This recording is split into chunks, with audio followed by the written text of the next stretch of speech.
Welcome back dito sa aking kitchen. At para sa episode na ito, pag-uusapan naman natin kung ano yung mixer na ginagamit ko. Alam ko marami sa inyong nagtatanong, Nay, ano bang magandang mixer na bilhin sa market? But this one is yung aking mixer na ginagamit for several years. Bali, yung unboxing video nito is na-upload ko na siya. Siguro matagal na din yun. Nabili ko kasi din to as a Christmas gift. Tapos, in-unbox ko noon, nabili ko siya sa Divisoria, and price noon is around 6 or 7K. Mga ganon, hindi ko na sure.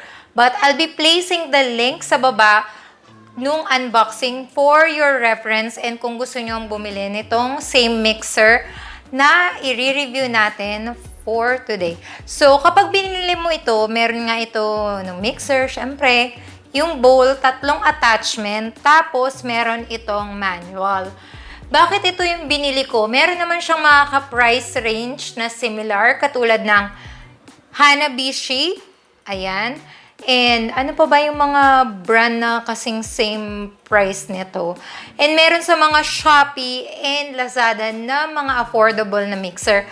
Bakit itong Kyowa? So, the thing is, before ako bumili nito, nag-survey muna ako or nag-check ako sa mga store and reviews na din, mga written reviews, and kung gaano karami yung gumagamit ng Kyowa. And I noticed na halos pares naman yung bilang ng gumagamit ng Hanabishi and Kyowa. But for me, nung nakita ko siya in person, mas nagustuhan ko yung Kyowa kasi mas malaki siya. And yung Hanabishi, I'm not against the brand. Meron din akong mga Hanabishi na gamit. But medyo maliit siya. Pag yun yung binili nyo, maliit siya. Tapos parang malutong yung plastic niya. Hindi katulad nito na medyo makapal. Parang malambot yung pagka-plastic niya. And mas sturdy to or mas mabigat siya compare doon. Kaya ito yung binili ko. Swak din naman sa budget. But if you're asking me, Nay, Kyowa or yung mga KitchenAid, mga Kenwood, ganyan, syempre dun ako. But kapag wala kang budget, pwede na din dito. Why not, diba? Meron ka ng, siguro katumbas nito, mga 3 mixer ng Kyowa, isang KitchenAid lang, diba? Pero, syempre sa ating mga baker, priceless possession, parang trophy pag may ganun ka. Pero, ayan, bago tayo magtuloy-tuloy, para makabili din ako ng KitchenAid, mag-like, subscribe ka na dito sa aking channel, at i-click mo na din yung notification bell para lagi kang updated sa aking mga new uploads. And wag mo na din i-skip yung ads para makabili tayo ng KitchenAid at i-share ko din sa'yo kung maganda nga ba talaga ng tunay. Although, syempre sa mga baking school, tsaka sa mga napupuntahan natin ng mga events, minsan ang gamit nila is KitchenAid. Talagang, as in, mabigat siya and steady siya. So, paliwanag ko sa inyo itong mga attachments na kasama dito sa ating Kyowa kapag binili mo ito. So, unahin na natin itong ating balloon whisk. Ito, ginagamit ito para sa mga whipped cream, sa mga icing, sa mga buttercream, sa mga meringue, and sa kahit anong gusto mong magkaroon ng air dun sa inyong mixture. At ginagamit din to sa mga cakes. Lalo na kapag watery yung mga cakes na gagawin mo or sa mga recipe, ito yung ginagamit. But you have to be careful sa tamang paggamit nito. Wag na wag mong gagamitin sa mga mabibigat katulad ng mga dough, sa mga cookies at brownies kasi pwede itong masira and matanggal. And kapag nasira to, unlike mga popular brand, mahirap humanap ng spare na parts or attachment ng Kyowa. Medyo limited sa market. So, next naman is yung ating paddle attachment. For the paddle attachment, cookies, brownies, pwede din sa cake. For as long as yung mga take na cake mixture, pwede ito. Next is yung ating hook attachment. For the hook, simpleng-simple lang, mga dough, mga pandesal, ensaymada, Spanish bread, mga kahit anong dough, ito yung gagamitin mo. And maraming nagtatanong, Nay, kaya ba ng Kyowa ang dough mixture? Yes na yes. Kayang-kaya ng inyong Kyowa yung mga dough mixture. But,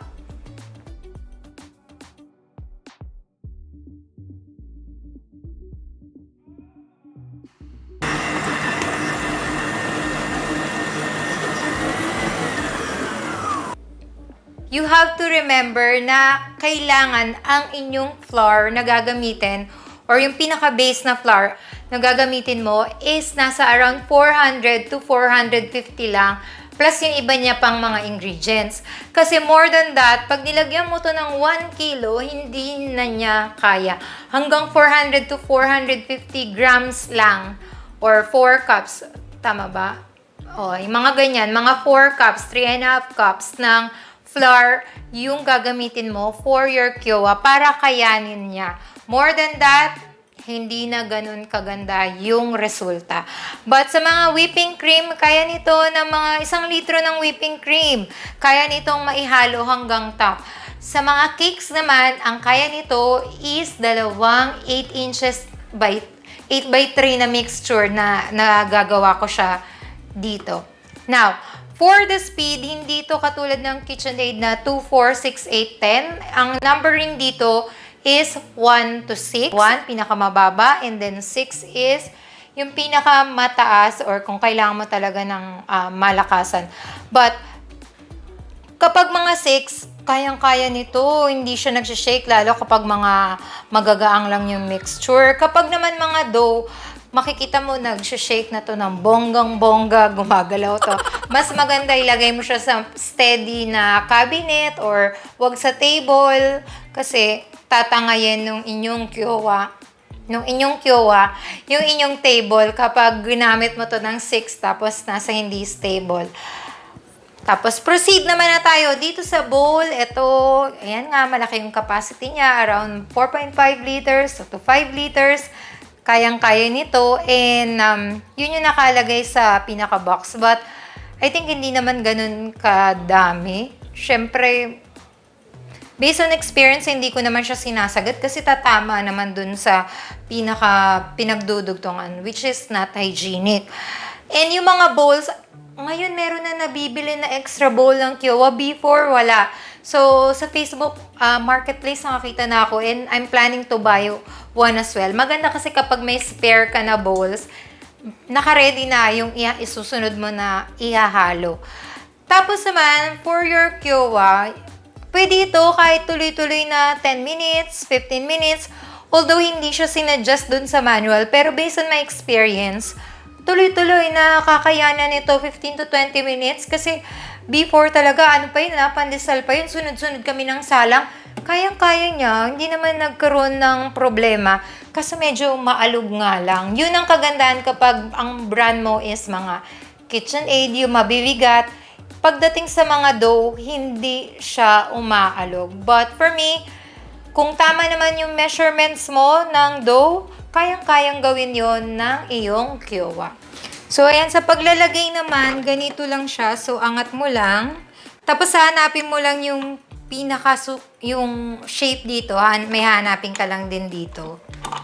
Tapos, ipipress mo lang and then twist. Ayan.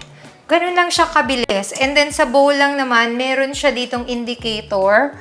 So, basta meron siya dyan and lalak mo lang siya. Yan. Kapag naman konti yung inyong mixture, katulad ng mga egg whites, pwede mo naman itong iangat ng konti, but hindi yun suggested kasi baka masira yung whisk. But ginagawa ko yun para mas madaling ma-mix. Kasi minsan kapag konti yung inyong mixture, hindi tumatama siya sa ilalim. May space na kaunti. So, iangat mo lang. So, ganun lang naman siya kapag gagamitin ninyo. So, ayan, baba mo lang. And then, twist mo lang kung anong number, diba? And one more thing, compare sa mga branded one, magkaiba ng rotation per minute or yung pag-ikot ng inyong mga attachment, magkaiba siya. Mas mabilis yun sa mga branded one and sa Kyowa is medyo mababa siya ng kaunti lang naman. So, I suggest if you're following a recipe from gumamit siya ng branded na mga mixer, pagdating sa'yo, medyo tatagalan mo kasi nga iba yung speed ng mga heavy duty one or yung mabibigat compared to your Kyowa mixer. In the end, depende yan sa inyo. Mapapansin mo naman as you go along, practice makes perfect and baking is a science. Makikita mo kung ano yung mga difference niya between branded and unbranded one. But if you're a beginner and you're planning to buy a mixer, I suggest you go for Kyowa. And as a starter, perfect na perfect ito hanggang sa ma-develop mo na yung skills mo. And later on, pwede ka nang bumili ng mga branded katulad ng KitchenAid at Kenwood. And that's it. Sana nagustuhan nyo na naman itong isang episode. And if you guys have any comments, suggestion, or alam niyo yun, any clarification you want to ask, just leave it in the comment box below and susubukan kong sagutin lahat ng yan. And huwag kakalimutan, please naman, mag-subscribe na and click the notification bell for more updates. Thank you for watching. I'll see you on my next video. Bye!